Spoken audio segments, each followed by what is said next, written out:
With the Labor Day holiday just around the corner, Kashghar in Xinjiang Eco-Autonomous Region will enter its peak tourism season in the next few months.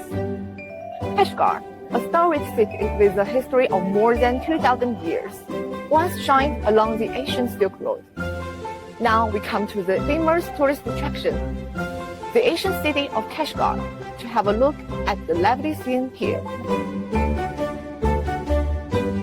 很有它的这个特色，民族味也是挺浓的，但是我还是蛮喜欢的。